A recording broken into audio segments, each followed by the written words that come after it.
Hi Booktube, I'm here today with my review of Hector and the Search for Happiness by Francois Lalorde. This was first published in 2002 in French, and it was translated by Lorenza Garcia in 2010. It's a philosophical fiction book. I'm going to tell you right now, I'm going to break my rule for reviews, and I'm going to tell you everything that happens in this book, because it annoys me when people do that, but I'm going to be nice, because I'm going to save you a lot of time and frustration, because you really shouldn't read this book. Honest to God. So consider this me caring about your happiness by telling you all about this stupid book. First off, number one problem with this, the character of Hector. He's made out to be like this kind of cool guy, you know? He's decides to go travel around the world and search for the meaning of happiness.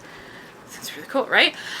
Well, what we get instead is a very misogynist, racist, ignorant, pretentious, incredibly stupid dude. Not even good dude. He doesn't deserve the title of dude. Person. He doesn't seem very intelligent for a person that has a medical degree. And I'd be scared if he was my psychiatrist because he's very self-centered. And he needs to have an affair with every single woman he sees, if they're pretty. If they're pretty.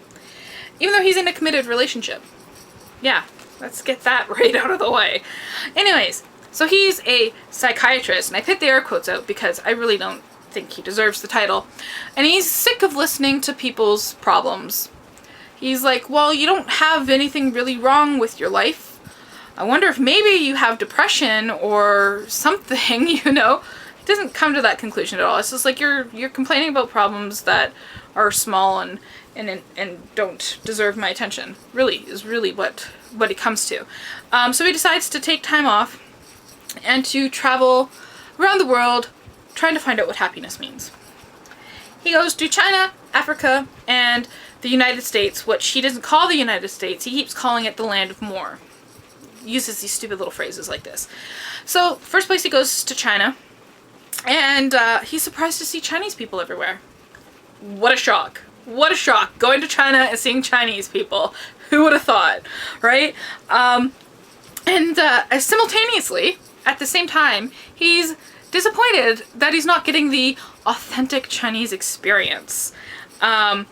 He had read a book, and there were wise monks, and people wore those funky triangle type hat thingies and kimonos, but how dare they live in normal houses and in business buildings and wear suits and keep business hours.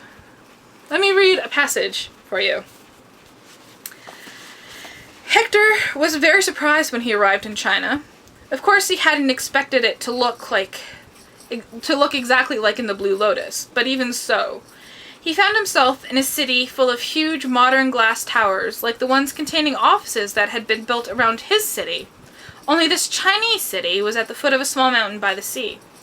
The houses and streets were exactly the same as in Hector's country. The only difference was that instead of the people he was used to seeing, there were lots of Chinese men in gray suits walking very quickly and speaking rather loudly into their mobile phones. He saw quite a few Chinese women too, including some very pretty ones, though not as many as in the films. They all seemed to be in a hurry, were dressed a bit like Clara, his girlfriend, and gave the impression that when they were at the office they also had a lot of meetings.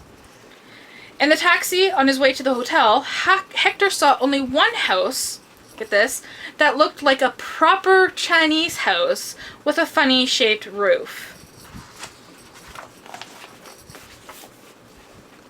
Yeah, that's what we're dealing with. And that's just right at the beginning. That was page 20. Okay, let's go on.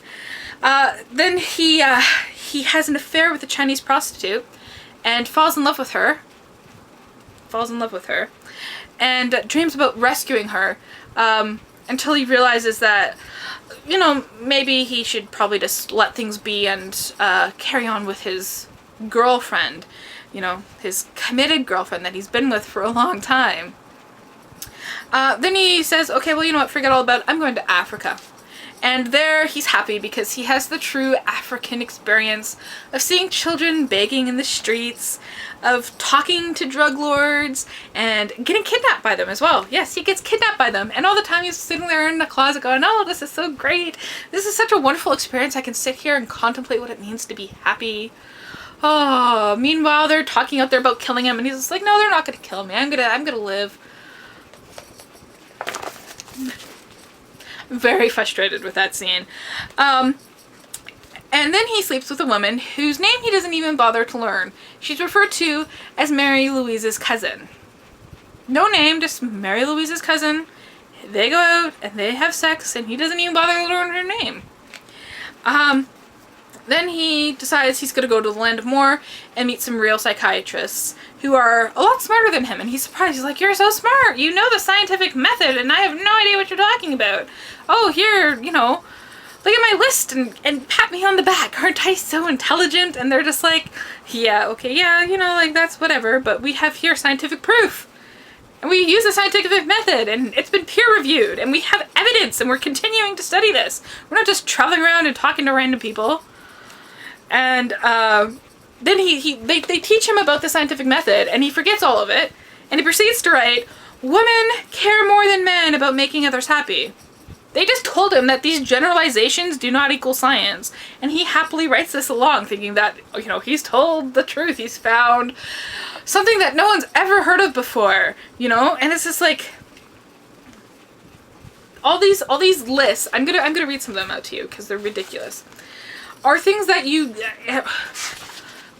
know those annoying people on Facebook who post those things? They're like high school dropouts, and they constantly posting all these motivational sayings that have absolutely no real meaning in life. That's the list that he comes up with.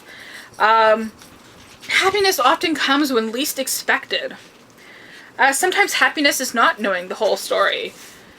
Happiness is doing a job you love. Happiness is to be loved for exactly who you are. Happiness comes when you feel truly alive. Oh, this one's good. This one's really good. The sun and the sea make everybody happy.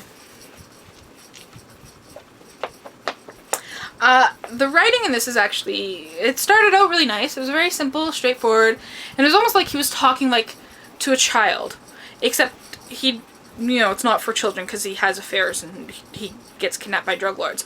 Then it got really irritating because it sounded like he was trying to talk down to you. But with all his judgments on women, his broad generalizations, his thoughts, it felt like more like he was the child trying to talk to you about these things.